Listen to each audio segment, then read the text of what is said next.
Just another hard day of work here in Los Santos. Yeah, that's right. Another one put away. Oh, hello there.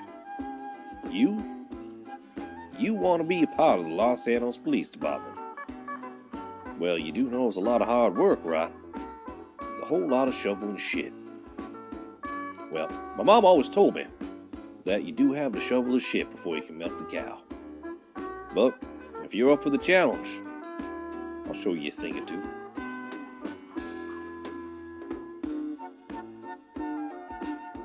If you've made it this far, you're likely wondering what the difference between the Sheriff's Department and the Police Department is. Now, the Sheriff's Department, we generally patrol north of the city, and it's more for the individual who likes the solemn life. The officer who doesn't mind working alone and is of the upper echelon of law enforcement, who can act without supervision. The LSPD is more for the officer who enjoys the camaraderie of the brotherhood and the ranking structure that goes with it. They primarily patrol within the city. Either choice that you make, I'm sure that you will thrive as a law enforcement officer.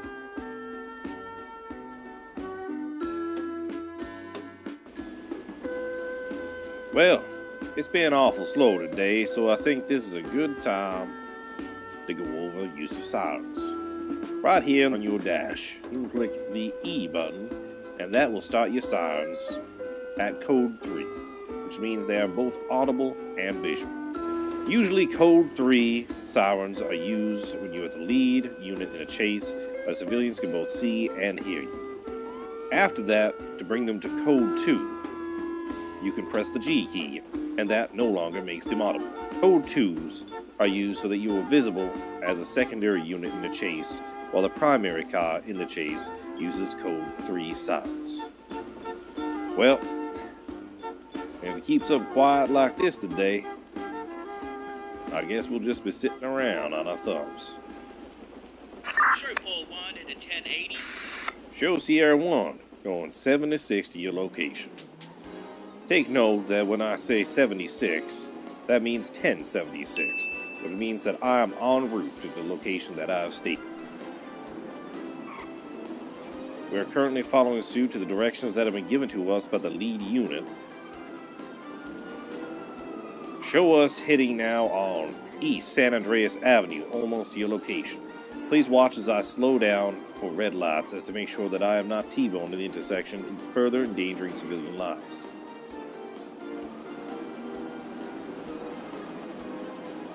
Also, please note that it was stated they were in a 1080.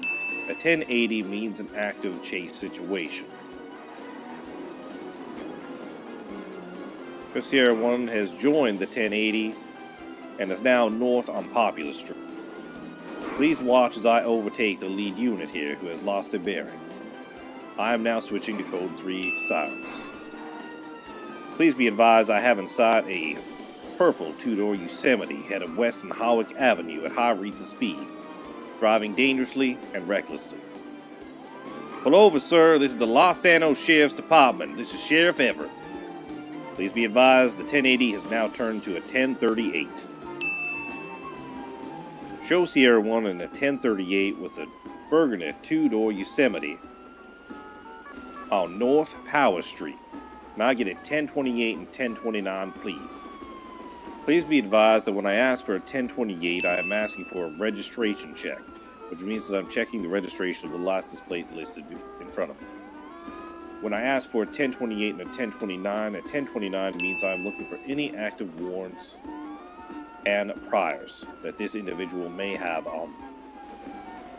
Before you begin the traffic stop, you want to wait for the results of this, because this determines whether your next steps are to operate as a standard traffic stop or as a felony stop. For the purposes of this presentation, we are going to first act as if this is a general traffic stop. This individual has no prior and no APBs or warrants matching the description of the individual. We will simply treat this as a regular traffic stop. Make sure that your Class 1 firearm, a taser, is at the ready. Then approach the rear of the vehicle and place your finger on the rear bumper as to leave a fingerprint in case it may be needed for the purposes of tracking down this individual or this vehicle from this particular traffic stop. As you approach the driver, make sure that you approach at this angle at the window bar to make sure that that is in place between you and the driver, for if he attempts to draw a weapon, that you are able to see him clearly and that he is impeded by the window bar and you have the appropriate time to respond. Hello, sir. My name is Sheriff Jesse Everett of the LSPD. Could I have your ID, please? At this point, they will hand you their ID. You will ask them, do you know why I pulled you over today, sir? At this point, the individual does not understand why he was pulled over. You will figure out the majority of people that you pulled over will answer in this manner, though if you begin to jog their memory, it seems to come back exceptionally quickly. Sir, do you believe it might be due to the 3 red lights that we ran you through, the speeding, the failure to maintain your lane, the reckless driving, and the fact that you fled from law enforcement with their sirens on, all across town?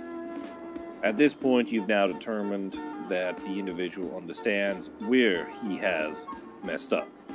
As you're doing this, generally you will check the registration on the back of the vehicle versus the registration that you pull off the individual in the driver's seat. If the individual does not own the vehicle, you must proceed with extra caution, as you are then unaware of any open APBs or warrants. So, for the purposes of this, we're going to say that this vehicle is of the owners.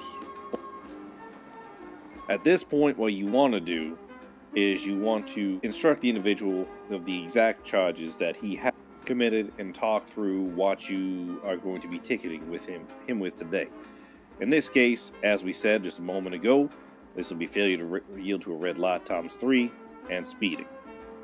Sir, did you see the multiple law enforcement officers that were chasing you across the town?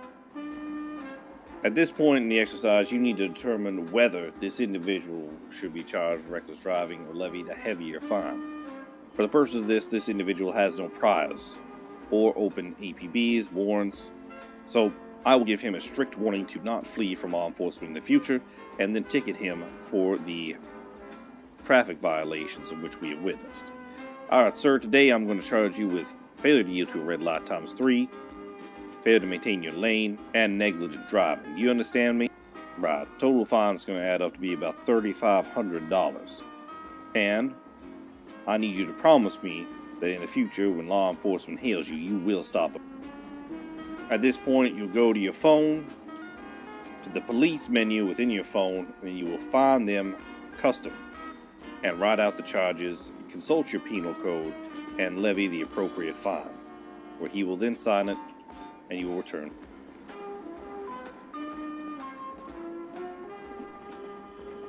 Okay.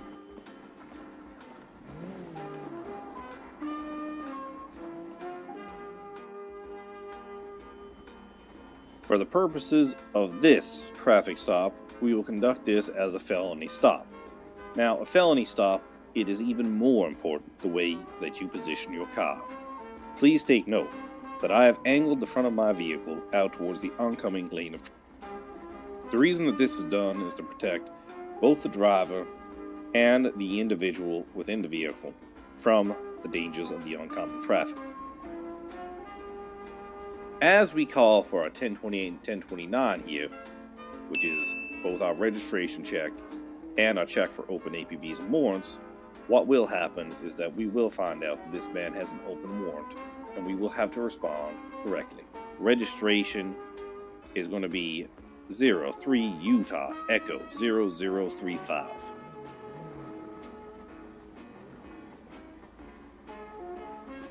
Dispatch copies, please be advised the individual has an open warrant for their arrest. 10-4. At this point, when you hear there's a warrant, you do not want to alert the individual in the vehicle that you are waiting to arrest him. Instead, try to make some conversation and call for your additional unit. Felony stops, it is required that you have an additional officer for your safety to conduct the stop. This year I want to dispatch. Can I please get an additional unit to West Howard Avenue, please? This is dispatch, sending pole 51 to your location. 10-4. Oh, sir, can you go and turn the engine off for me? We're going to be conducting a traffic stop. Of course. I need to wait for my supervisor for a quality check. Please note that the additional officer is approaching from my rear.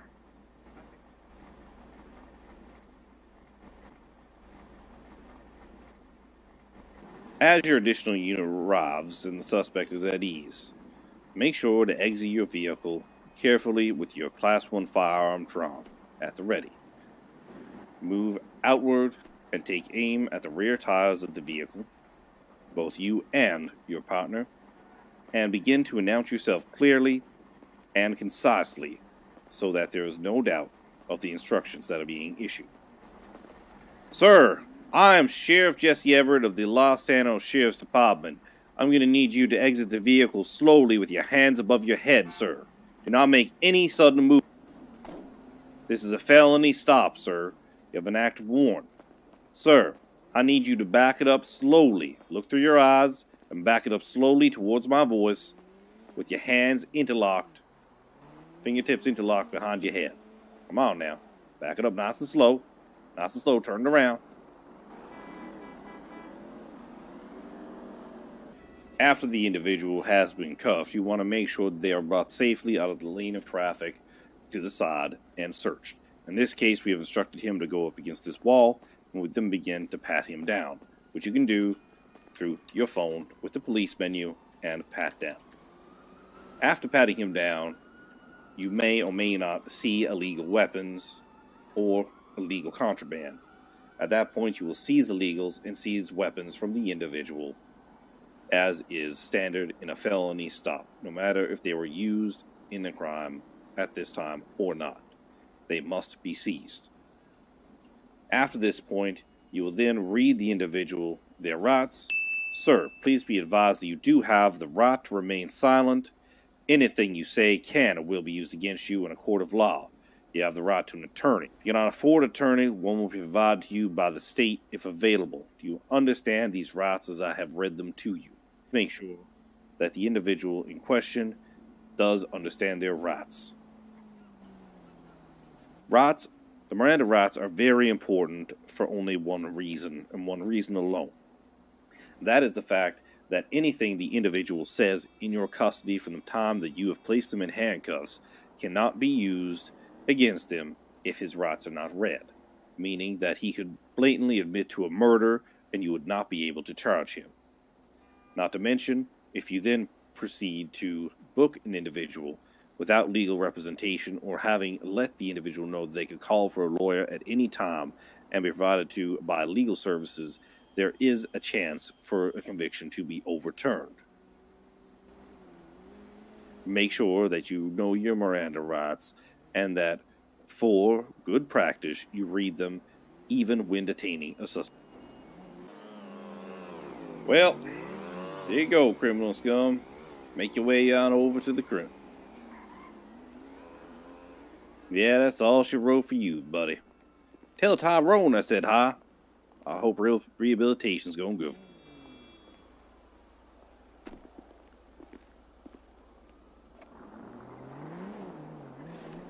Well, that's all I can really teach you for today. I need to go back to the farm for a little bit, but I'll catch you next time in video 2, highlighting banks, probable cause versus reasonable suspicion, and more.